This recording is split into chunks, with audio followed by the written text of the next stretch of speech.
കോഴിക്കോട് കായണ്ണയിൽ പ്രായപൂർത്തിയാകാത്ത പെൺകുട്ടിയെ പീഡിപ്പിച്ച കേസിൽ പിടിയിലായത് 17കാരനടക്കമുള്ള 4 പേരാണ്.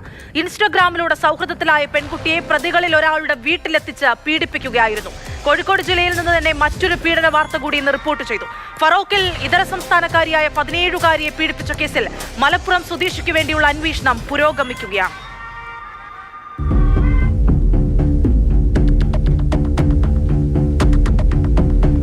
കോഴിക്കോട് കായണ്ണയിൽ 17കാരിയെ പീഡിപ്പിച്ചത് 4 പേർ ചേർന്ന്. അതിലൊരാൾക്ക് പ്രായം 17. വടകര സ്വദേശി അഭിഷേക്, കായണ്ണ സ്വദേശി മിഥുൻ ദാസ്, വേളം സ്വദേശി CK ആദർശ്, 17 വയസ്സുകാരൻ എന്നിവരെയാണ് പോലീസ് അറസ്റ്റ് ചെയ്തത്. അഭിഷേക് ഇൻസ്റ്റഗ്രാമിലൂടെ പെൺകുട്ടിയുമായി പരിചയത്തിലാകുന്നു.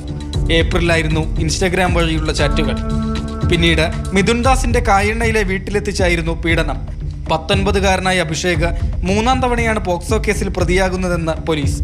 17കാരനെ ജുവനൈൽ ബോർഡിന് മുൻപിൽ ഹാജരാക്കി ജുവനൈൽ ഹോമിലേക്ക് മാറ്റി. മറ്റു 3 പേരെയും പയ്യോളി കോടതിയിൽ ഹാജരാക്കി റിമാൻഡ് ചെയ്തു. കോഴിക്കോട് ഫറോക്കിൽ ഇതര സംസ്ഥാനക്കാരിയായ 17കാരിയെ പ്രണയം നടിച്ചാണ് പീഡിപ്പിച്ചത്. ഇന്നലെ പെൺകുട്ടിയെ കാണുന്നില്ലെന്ന് കാട്ടി വീട്ടുകാർ പോലീസിൽ പരാതി നൽകിയിരുന്നു. ഇന്ന് മലപ്പുറം സ്വദേശിയായ സുഹൃത്ത് തന്നെ കുട്ടിയെ വീട്ടിൽ തിരിച്ചെത്തിച്ചു. ടെക്സ്റ്റൈൽ സ്ഥാപനത്തിൽ ജോലി ചെയ്യുന്ന കുട്ടിയെയാണ് പീഡനത്തിനിരയാക്കിയത്. പെൺകുട്ടിയെ ജുവനൈൽ ഹോമിലേക്ക് മാറ്റി.